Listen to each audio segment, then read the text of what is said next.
Halo semuanya, perkenalkan nama saya Putri Kezi Angelina dari Prodi Akuntansi Angkatan 2020 dengan NIM 20 20 10 5152. Jadi pada kesempatan kali ini saya ingin menjelaskan sedikit mengenai perbedaan antara proses costing dengan job order costing. Pertama-tama, cost accounting itu sendiri melibatkan tiga aktivitas, yaitu ada measuring, recording, dan juga reporting. Atau kalau dalam bahasa Indonesia-nya itu ada pengukuran, pencatatan, dan juga pelaporan. Biaya-biaya produksinya. Nah, cost accounting itu tuh terbagi menjadi dua tipe basic, yaitu ada proses costing dan juga job order costing. Apa sih perbedaan dari kedua tipe tersebut? Yang pertama itu kita bahas proses costing. Kalau proses costing itu digunakan ketika kita akan memproduksi barang yang homogen atau barang large volume of similar product. Jadi kayak barang-barang homogen yang diproduksi dalam skala besar atau secara massal. Kayak contohnya itu misalkan kita produksi sereal atau ice cream ataupun snack-snack chips kayak gitu-gitu. Nah, kalau proses costing itu cost-nya akan diassign ke departemen-departemen atau divisi-divisi produksi tertentu dan dalam periode waktu yang spesifik. Dan misalkan departemennya itu kita ambil contoh kalau misalkan kita mau bikin snack chips kentang atau apa gitu, ada departemen harvest atau kayak panen, terus habis itu ada departemen yang ngebersihin atau cleaning, terus habis itu ada departemen fry, ada departemen packaging gitu. Nah, sedangkan kalau untuk job order costing itu, dia biasanya digunakan ketika kita mau produksi barang atau jasa yang outputnya itu berbeda-beda. Cost dari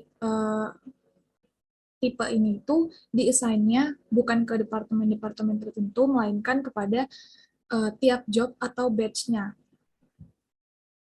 Tiap job atau batch dalam job order costing ini punya karakteristik yang berbeda-beda. Jadi punya karakteristiknya masing-masing. Jadi barang-barangnya juga nggak homogen gitu. Nah, cost untuk job order costing ini nggak di-assign ke departemen-departemen atau divisi tertentu, melainkan kepada job atau batch-nya. Jadi, cost-nya itu dihitung ketika job atau pekerjaannya ini udah selesai, bukan periode waktu tertentu, tapi ketika emang udah selesai, kalau misalkan produksinya selesai dalam 2 bulan, berarti cost-nya dihitung setelah 2 bulan itu. Gitu. Contoh dari job order costing ini, contohnya itu misalkan kita mau produksi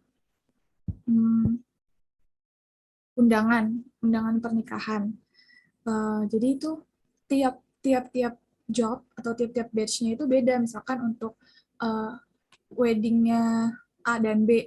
Nah, itu ada batch 1, job 1. Nah, itu nanti kan ada lagi klien lain, klien C dan D. Nah, itu job 2 atau batch 2. Nah, job 1 sama job 2 ini berbeda outputnya.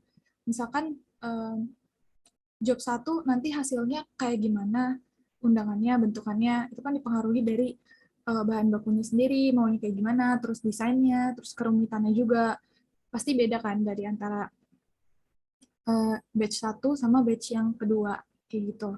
Kemudian, ada juga contoh dari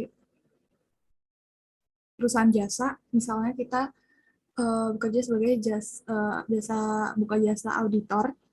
Nah, itu juga outputnya berbeda-beda untuk tiap klien. Untuk perusahaan A dan perusahaan B itu outputnya berbeda.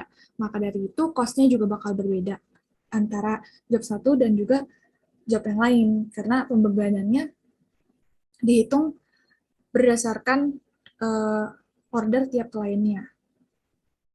Kira-kira gitu aja yang bisa saya jelasin mengenai perbedaan dari proses cost system dan juga proses costing dan juga job order costing. Sekian dan terima kasih.